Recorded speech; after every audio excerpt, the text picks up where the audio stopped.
There was a Jesuit priest who was an insider at the Vatican to the highest degree, an advisor to multiple popes and high-up cardinals. To him was revealed the deepest, darkest secrets of the Vatican that he made known to the public. He was also a Jesuit priest of the secret society of Jesus, and to him was also revealed the third secret of Fatima that was never released to the public. This is Malachi Martin, and I'll get into all those subjects in this video. Malachi Martin was a scholar, a Vatican insider, an exorcist, and a best-selling author who said anybody who is acquainted with the state of affairs in the Vatican in the last 35 years is well aware that the Prince of Darkness has had and still has his surrogates in the court of St. Peter in Rome. From 1958 until 1964, Jesuit priest Malachi Martin served in Rome, where he was a close associate and carried out many sensitive missions for the renowned Jesuit cardinal Augustine Bay and the Pope. He was later released from his Jesuit vows of poverty and obedience at his own request, but still remained a priest. He later moved to New York and became a best-selling writer of fiction and non-fiction, and continued his priestly duties as well as exorcisms. The absolute evil corruption that Malachi Martin exposed in the highest levels of the Vatican can first be referenced by Pope Paul VI in 1972, in which he said on June 29th, "We would say that through some mysterious crack, no, it's not mysterious, through some crack, the smoke of Satan has entered the Church of God." Malachi Martin later references this in his 1990 book, Keys of This Blood, in which an evil satanic act and rite took place within the highest levels of the Vatican. In that book, on page 632, it says, "Most frighteningly for Pope John Paul II, he had come up against the irremovable presence of a malign strength in his own Vatican and in certain bishops' chanceries. It was what knowledgeable churchmen called the superforce, rumors always difficult to verify, tied to its installation to the beginning of Pope Paul VI's reign in 1963. Indeed, Paul had alluded somberly to the smoke of Satan which has entered the sanctuary, an oblique reference to an enthronement ceremony by Satanists in the Vatican. Besides, the incidence of satanic rites and practices was already documented among certain bishops and priests, as widely dispersed as Turin in Italy and South Carolina in the United States. The cultic acts of satanic are considered by professionals to be the culmination of the fallen archangel's rites."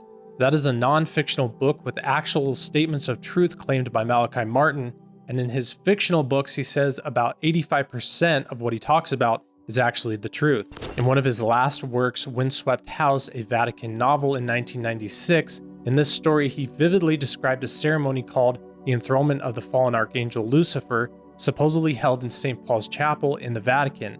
This is in reference to that evil rite that took place, the growing superforce within the Vatican of evil bishops and cardinals and people in the Vatican who were actually satanic and serving Satan rather than God. According to the New American, when Malachi Martin was interviewed by them, he confirmed that the ceremony did indeed occur as he had described. Quote, "Oh yes, it is very true, very much so, but the only way I could have put that down into print is in a novelistic form." On a radio program, Steel to Steel, Malachi Martin was asked point blank, did that enthronement ceremony of the fallen archangel Lucifer take place at the Vatican?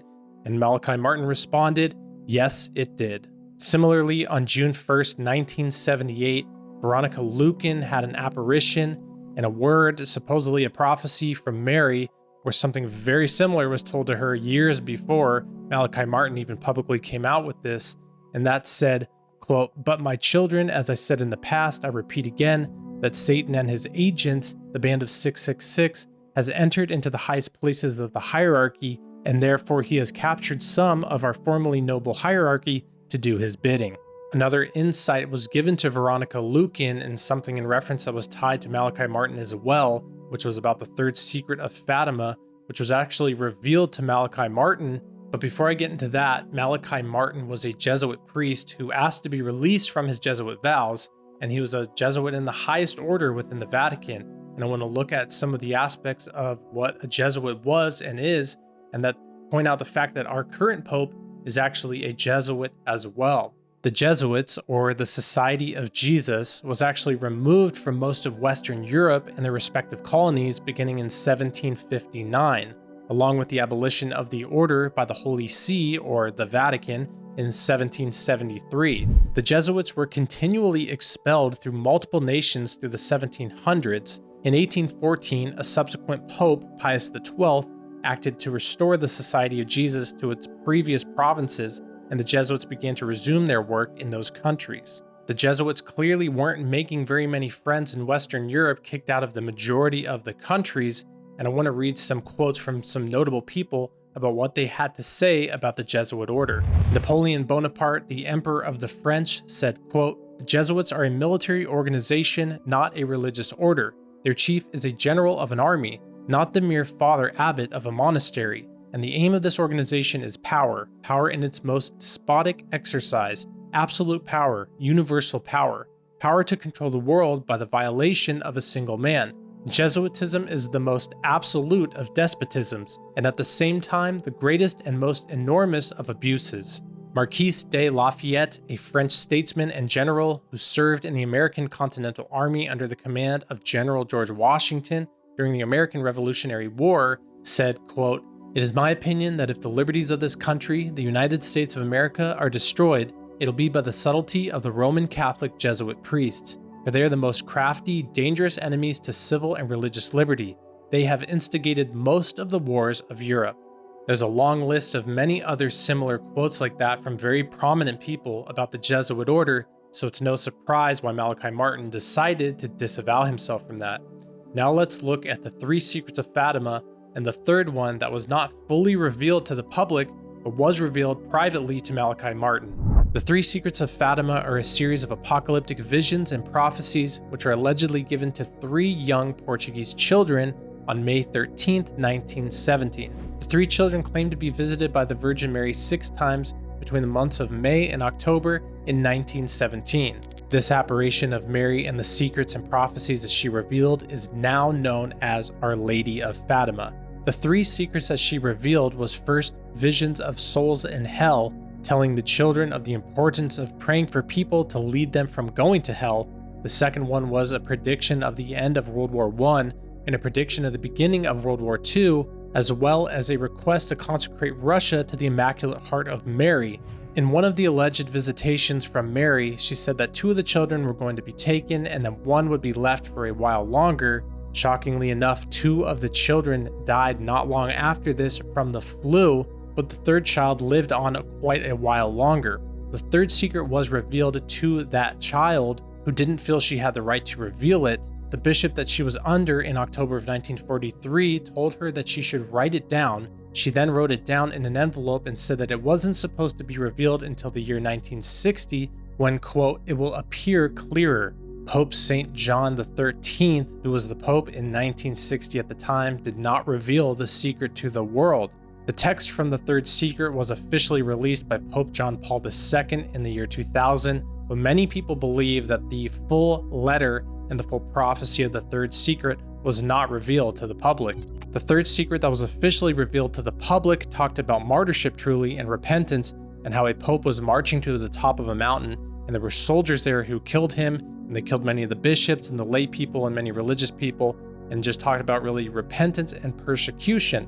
Pope John Paul II thought this vision was maybe in reference to him and the assassination attempt that was on his life. But again, many people believe that the 3rd secret was never fully revealed to the public. Malachi Martin, who knew the secret, it was revealed to him, didn't live to the year 2000 to validate whether this secret was the fulfillment of it or not, but he did have a quote about the secret in which he said this, quote, "Because Fatima is a very apocalyptic message, it says that no matter what happens, there are going to be terrible wars, there are going to be diseases, whole nations are going to be wiped out, there are going to be 3 days of darkness, there are going to be epidemics that will wipe out whole nations overnight, parts of the earth will be washed away at sea, and violent tornadoes and storms. It's not a nice message at all."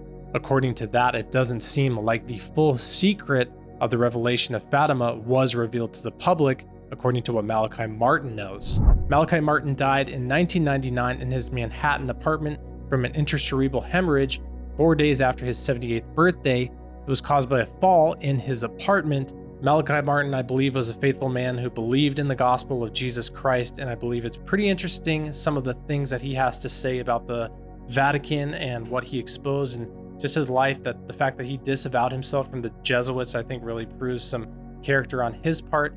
And it's just a really interesting story about the Vatican and these insiders at the Vatican. It'd be great if more would come out. While I don't agree with everything the Catholic Church does by any means, it's hard to agree with any organization run by people because people are not perfect. But I do know that there are people within the Catholic Church who are believers in the gospel and the truth of Jesus Christ. And I believe that Malachi Martin was one of those people.